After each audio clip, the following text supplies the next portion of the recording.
और मॉस्को में फाइनल नया वर्ल्ड ऑर्डर मतलब प्रधानमंत्री नरेंद्र मोदी की बहुप्रतीक्षित रूस यात्रा का आगाज हो चुका है। भारत और रूस के बीच रिश्ते नए आयाम गढ़ने जा रहे हैं। भारत और रूस दोनों के लिए 2024 की मोदी पुतिन मुलाकात का क्या है बड़े मायने, इस रिपोर्ट में देखिए।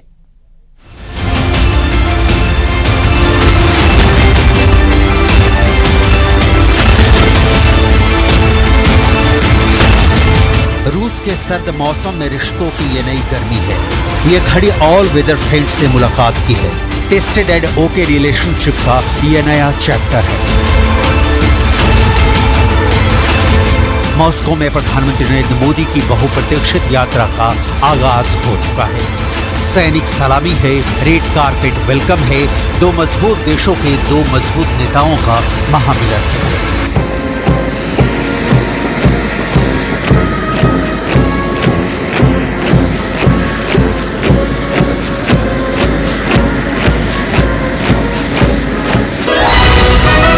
प्रधानमंत्री मोदी के लिए एयरपोर्ट पर ही रिसेप्शन का इंतजाम किया गया। दोनों देशों के बीच सांस्कृतिक मेल का नमूना देखिए। रूसी आर्टिस्ट गुजराती गरबा कर रहे हैं।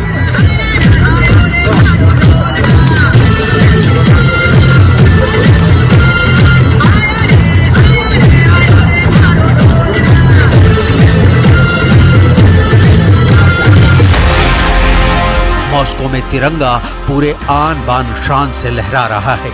इस्तकबाल हो तो ऐसा, स्वागत हो तो ऐसा, दशकों पुरानी दोस्ती नया परवाज भर रही है।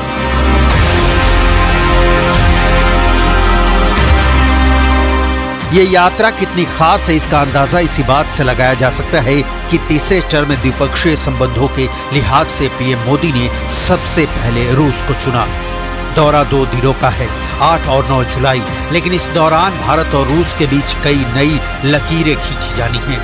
कई नए समझौते हो सकते हैं। कई बड़े मुद्दों पर आपसी समझ साफ हो सकती है। कई रुके और मंद पड़े सौदे गति पकड़ सकते हैं। तो सबसे पहले तो ये समझना बहुत जरूरी है, भारत और रूस दोनों के लिए 2024 की मोदी पुतिन मुलाकात के क्या हैं बड़े मायने।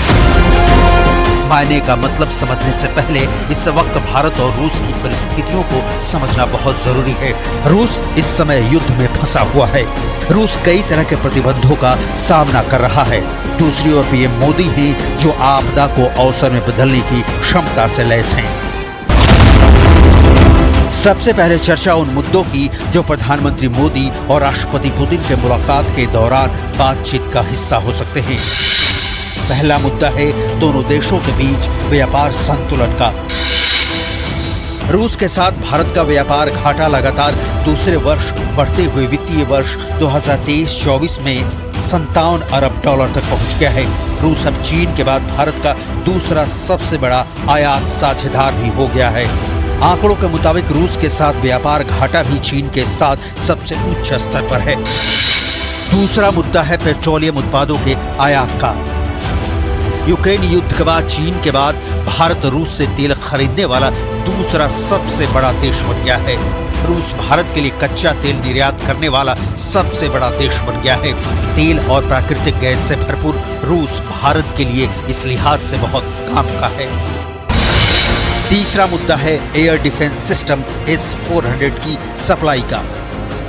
इसे बहुत ध्यान से समझने की जरूरत है, क्योंकि भारतीय सेना के 70% हथियार, वायुसेना के 80% सिस्टम और नौसेना के 85% प्लेटफॉर्म सोवियत संघ द्वारा दिए गए थे।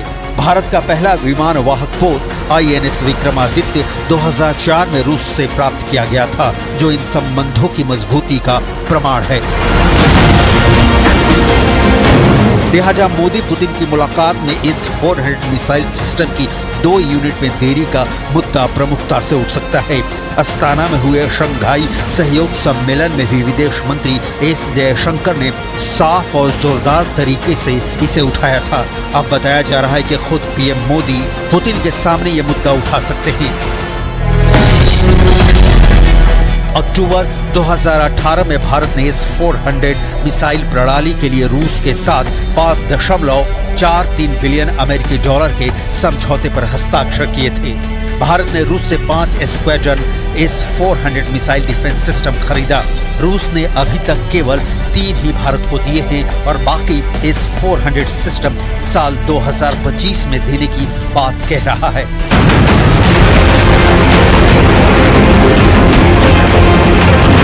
यूक्रेन युद्ध में बुरी तरह से फंसे होने की वजह से इसकी आपूर्ति पर सवाल उठ रहे हैं। चीन और पाकिस्तान से बढ़ते खतरे के बीच भारत को इस 400 की सख्त जरूरत है, लेकिन रूस इसे नहीं दे पा रहा है। पीएम मोदी और पुतिन के बीच इस 400 के भारत में को प्रोडक्शन और मरम्मत की सुविधा को लेकर बातचीत हो सकती है।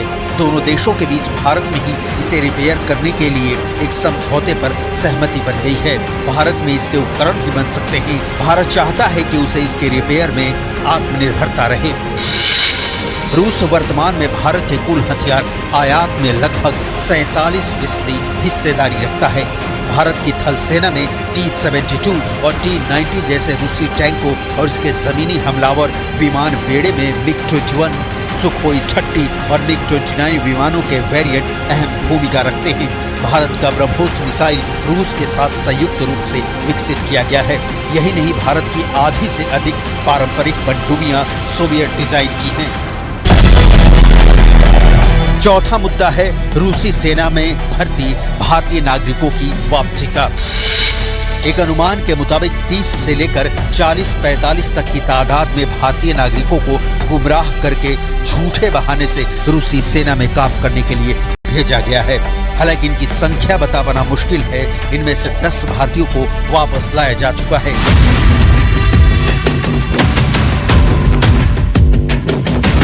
लेकिन रूस की सेना में शामिल 2 भारतीयों की मौत की भी सूचना है। सवाल है कि रूस ऐसा कैसे कर सकता है। ये ऐसा सवाल है जो पीएम मोदी और राष्ट्रपति पुतिन के मुलाकात के दौरान उठ सकता है।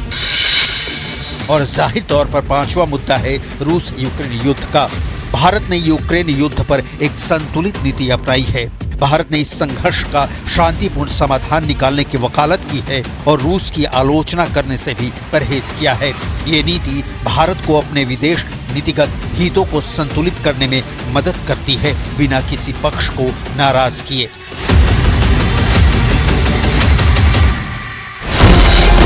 मोदी पुतिन मुलाकात, चीन की जलन।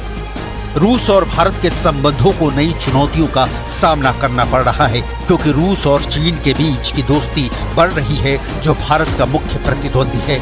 इस त्रिकोणीय रिश्ते की जटिलता तब और साफ हो गई जब पीएम मोदी ने शंघाई सहयोग के शिखर सम्मेलन में शामिल होने के बजाय विदेश मंत्री एस जयशंकर को कजाकिस्तान के अस्ताना में हुई बैठक में भेजा। इस बैठक में रूसी राष्ट्रपति पुतिन और चीनी राष्ट्रपति शी जिनपिंग भी शामिल थे। ये तथ्य है कि रूस चीन के करीब आ रहा है। रूस को चीन की जरूरत भी है, लेकिन इसी के साथ रूस कभी नहीं चाहेगा कि भारत के साथ उसके रिश्ते खराब हो। यही वजह है कि रूस के राष्ट्रपति मॉस्को के बाहरी इलाके में अपने ढांचा यानी हॉलिडे होम के रूप में इस्तेमाल किए जाने वाले घर में प्राइवेट डिनर पर पीएम मोदी की मेजबानी कर रहे हैं।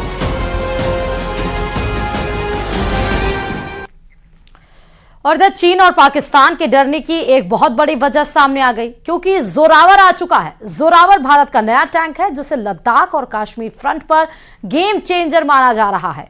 और इसी से चीन और पाकिस्तान दोनों डरे हुए हैं। देखिए रिपोर्ट। T-90 और T-72 के मुकाबले ज्यादा फुर्तीला है। ये आराम से पहाड़ पर चढ़ सकता है और नदी को पार कर सकता है। जोरावर टैंक 25 टन का है। इसके मुकाबले में T-72 टैंक 46 टन का है, जबकि T-90 48 टन का है और अर्जुन टैंक 60 टन का बनाया गया है। यही वजह है कि जोरावर को खास लद्दाख जैसे हाई एल्टीट्यूड फ्रंट में ऑपरेट करने के लिए तैयार किया गया है। कम वजन होने की वजह से ये मुश्किल पहाड़ी इलाकों में आराम से दौड़ेगा। There are 3 different types of tanks. There are 3 categories depending on the weight. The heavy tanks, the medium tanks and the light tanks. Each one has got its own role. One is for protection, one is for offense, and these light tanks play a mixed role for both. So if you see in a light tank, there are many players in the world who are making light tanks. Zorawar tank का नाम 19वीं सदी के Dogra general Zorawar Singh के नाम पर रखा गया है, जिन्होंने लद्दाख और तिब्बत में कई ऑपरेशन का नेतृत्व किया था। अभी इस टैंक का प्रोटोटाइप तैयार किया गया है और अगले कुछ सालों तक इसके पहाड़ से लेकर रेगिस्तान और दलदली इलाकों में ट्रायल होंगे और उसी के बाद नई जरूरतों को ध्यान में रखते हुए जोरावर का उत्पादन शुरू होगा। सेना में शामिल करने के लिए 2027 तक का वक्त दिया गया है।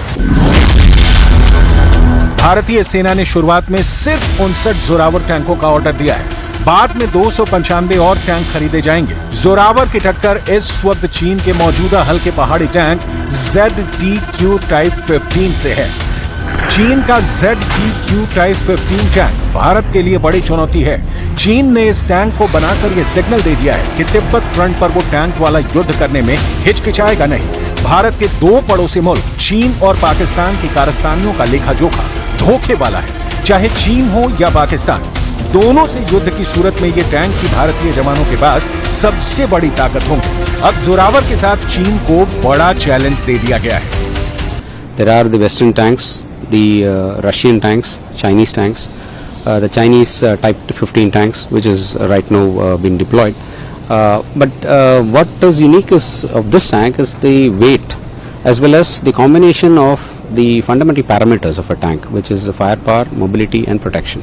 All three are optimized in such a way that the weight is also maintained. At the same time, you're getting all the parameters also. असल में भारत के पास 3 प्रमुख टैंक हैं, T-72, T-90 और अर्जुन टैंक। इन और स्पेशल रिपोर्ट में फिलहाल इतना ही। और आप देख रहे हैं प्रदेश का नंबर 1 न्यूज चैनल, और इसी के साथ 10 बजे जरूर देखिए मारो राजस्थान।